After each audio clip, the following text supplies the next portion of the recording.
vannak olyan időszakok, amikor az egyház szorongatva van. Most a jelenkori világban is vannak olyan világrészek, olyan országok, ahol üldözik a keresztényeket, és vannak olyan időszakok, amikor az egyház föllélegezhet, és sokkal hatékonyabban, hathatósabban tud munkálkodni. Bizony örömteli esemény tette különlegessé június 2. vasárnapját Nagyölveden. Nagy öröm egy egyház életében, amikor felújított templomépületét szentelheti meg a közösség. Sok munka áll a kisfalu hívői és támogatói mögött, s az ünnepségre is sokan voltak hivatalosak. Hívek, egyházi képviselők, világi támogatók egyaránt. Átéltük az elmúlt rendszert, jó, már most a fiatalok számára ez talán régi mese, de mi még emlékszünk arra, hogy mennyire nehéz volt akár épületeket újítani, vagy akármi alkalmakat szervezni. Most hála Istennek egy olyan időszakot élünk, amikor kinyílt az egyház számára a lehetőség a komolyabb munkálkodásra. És amikor arra tekintünk, vagy azt látjuk, hogy egy kis gyülekezet, egy falu közösségen belül hozzáfog, szinte a semmiből létrehoznak épületeket, vagy felújítanak épületeket, úgy, hogy a megfelelő anyagi háttér sincs hozzá, akkor ez mind-mind az egyháztagoknak a hitét és odaszánt életét mutatja.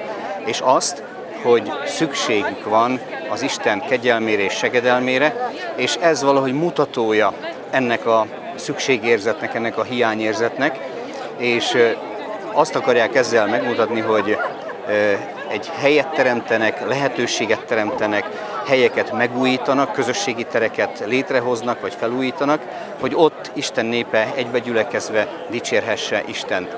Istentől tanítást merítsen, Istentől kérjen, könyörögjön, közben járjon másokért, imádkozzon nem csak a közel-távol lévőkért, hanem imádkozzon a világ népeiért is egyben.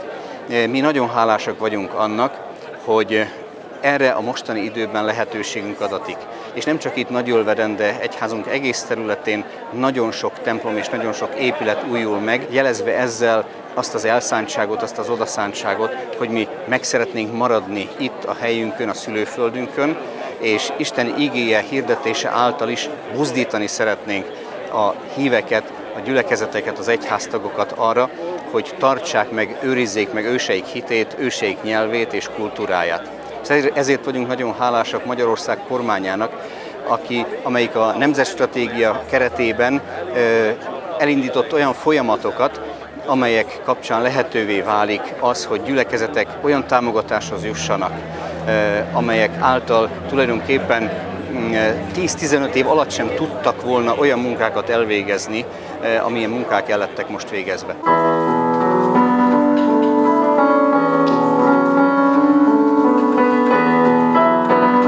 A község tiszteletes asszonya, Antala Éva nem ismeretlen már nézőink számára. Slúžim, 17 rokov slúžim aj vo väzniciach. V našej cirkvi, v reformovanej cirkvi na Slovensku, koordinujem väzenskú misiu. To znamená, že máme služby aj vo väzniciach s kolegami, ale nie len biblické hodiny, nie len bohoslužby máme vo väzniciach, ale napríklad organizujeme aj detské tábory pre deti, ktoré majú rodičov vo väznici. Most a templom felújítási munkálatokról mesélt nekünk. Nagyölvedi Református templom felújítását tulajdonképpen 2011-ben kezdtük meg hivatalosan, de már 2007-ben is folytak munkálatok ez ügyben, ugyanis akkor döbbentünk rá, hogy a toronynak a része és a harangok így ezáltal, tehát kezdenek elválni a templomnak az épületétől, a templom testtől.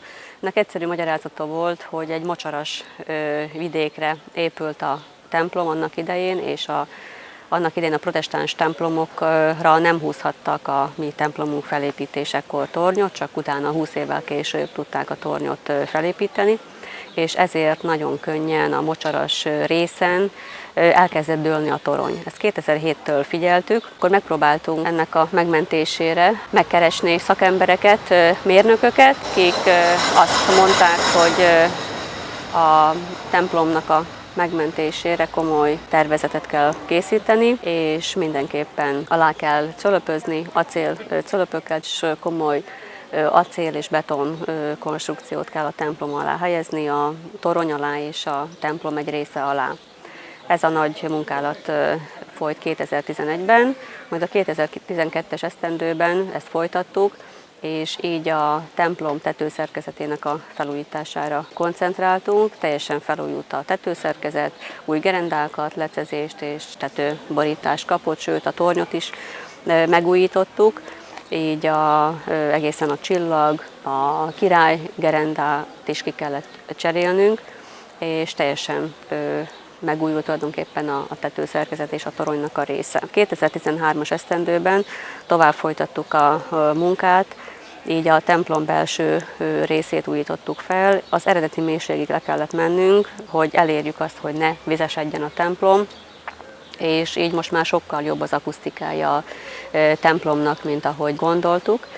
Nem hiába az mi őseink ilyen mélyre tervezték annak idején a templomnak az alapjait és az alsó burkolatot. A 2014-es esztendőben kisebb munkálatokat végeztünk, de még a 2013-ban az ablakokat is kicseréltük, mert nagyon rossz állapotban voltak, régi ablakok voltak a templomon, ezt is sikerült kicserélni. Tovább folytattuk a munka nagy részét 2015-ben, amikor a templomajtókat ki tudtuk cserélni, és 2016-ban pedig már a templomnak a külső részét folytattuk, és így a templom új színt kapott, lefestettük. Ez a munka átcsúszott a 2017-es esztendőre, mert nagyon rossz telünk volt, nagyon hideg volt, nem tudtuk befejezni, de most már 2017.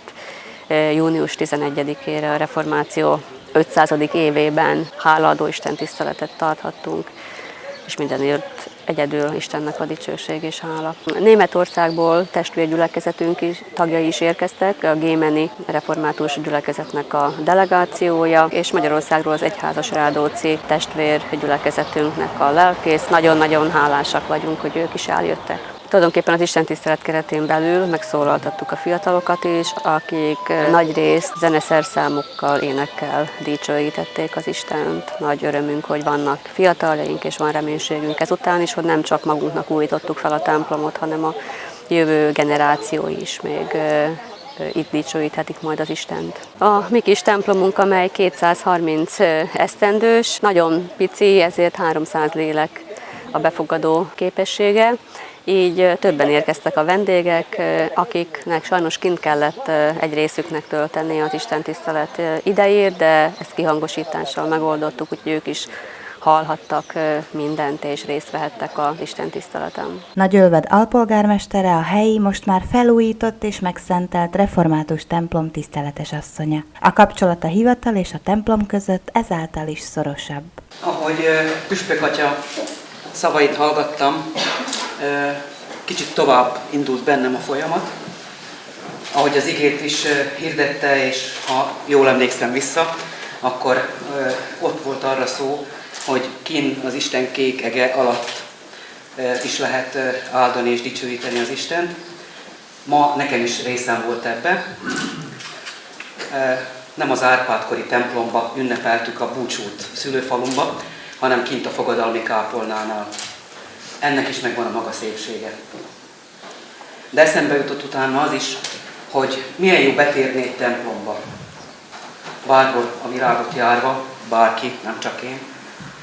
Milyen jó tényleg bemenni, és ott lenni, és nézni őt, és hagyni, hogy ő nézzen engem.